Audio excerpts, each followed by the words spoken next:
Teman-teman sudah mendengar kasus seputar pembelian tanah untuk masjid, tapi ada wan prestasi diputuskan oleh pengadilan negeri. Kita doakan semoga pemilik tanah asli, kemudian pembeli, Allah mudahkan penyelesaiannya agar semua mendapatkan haknya masing-masing. Terbersit di benak saya pembahasan tentang orang bangun masjid di atas rumah gitu ya, atau sebaliknya ada rumah dibangun di atasnya ada masjid. Sama satu lagi ada kasus yang nanti insya Allah di bagian belakang inilah yang sejujurnya paling meresahkan. Tonton sampai habis, jangan sampai di skip. Kita bahas ini terlebih dahulu. Apakah boleh apabila sudah ada rumah dibangun di atasnya masjid? Sebatas saya pernah baca, sebagian ulama ada yang berpendapat kalau seandainya ada masjid di atasnya dibangun rumah, maka ini nggak boleh. Menurut pendapat pertama ini, alasannya adalah ada juga kekhawatiran kalau misalnya di atas ada WC, kemudian WC-nya bocor dan mengenai yang ada di bawah. Pendapat ini, wallahu alam, juga tidak begitu kuat. Karena kalau hanya kekhawatiran soal nanti air rembesan dari atas masuk ke dalam area sholat, kan bisa diakalin. Diakalin misalnya area WC-nya rumah, dia satu jalur, satu plumbing atau apalah istilahnya dengan WC-nya masjid. Jadi kalaupun ada rembesan, maka rembesan ini jatuhnya ke area WC juga. Alasan yang kedua, kalau cuma soal rembesan, saya langsung segera diperbaiki. Jadi untuk melarang pembangunan masjid di bawahnya rumah, ini bukanlah alasan yang kuat. Tapi ini sebagian ulama berpendapat demikian. Oh ya, penerapan dari kasus rumah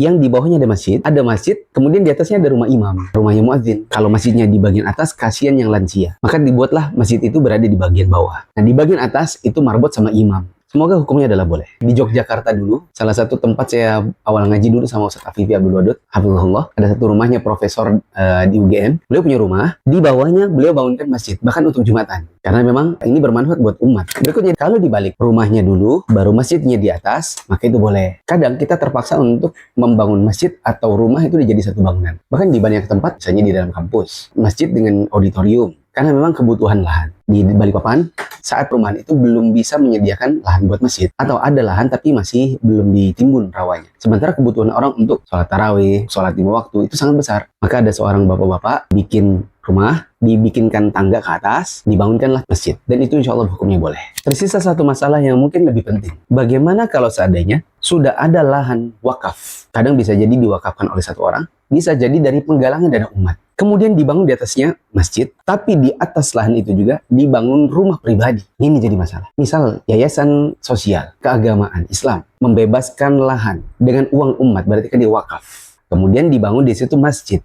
Dibangun di atasnya rumah pribadi ustadz, rumah pribadi milik ketua yayasan. Afwan, biar nggak salah tangkap. Yang saya maksud dengan milik pribadi, yaitu ya pribadi.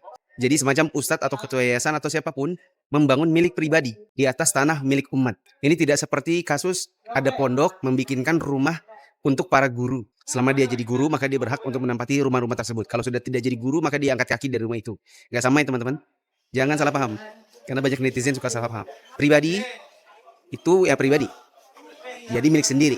Beda dengan aset milik yayasan, dijadikan fasilitas untuk ustadz dan keluarganya. Jadi kalau kayak kasus dia beli tanah, dia wakafkan sebagian buat masjid, sebagiannya tetap punya dia. Nah ini semua lahannya miliknya wakaf, dibayar dengan dana umat. Yang menjadi pertanyaan kita, numpang di atas tanah umat itu nyewa kah? Atau bagaimana? Gimana hak yayasan? Gimana hak umat? Gimana haknya si pemilik rumah? Kalau seandainya pemilik rumah pribadi ini mati, bagaimana cara bagi warisannya? Bagaimana cara mengappraisal antara tanah yang dimiliki oleh umat dengan rumah pribadi? Kalau dibilang, oh ini kan kebijakan ketua yayasan. Ketua yayasan apa haknya untuk memberikan kebijakan bahwa dia bisa menggunakan tanah itu? Ini tanah loh ya teman-teman, bukan barang kecil, digunakan untuk pribadi gitu. Nah ini jadi sebuah pertanyaan ya, silakan difikirkan kayak apa itu. Dan saya khawatirkan akan terjadi mungkin penggunaan aset umat untuk kepentingan pribadi, mungkin nanti ke depannya kemudian diklaim sebagai tanah milik sendiri. Dan saya dapati ada beberapa kasus seperti itu. Satu darinya saya nggak usah sebutkan kotanya, dana umat, beli tanah, bangun masjid, tidak lama kemudian bangun sesuatu, dipikir buat rumah imam. Gak lama jadi intinya rumah pribadi, yang kemudian menimbulkan pertikaian hingga bahkan perceraian. Bagaimana kasusnya saya nggak usah detailkan,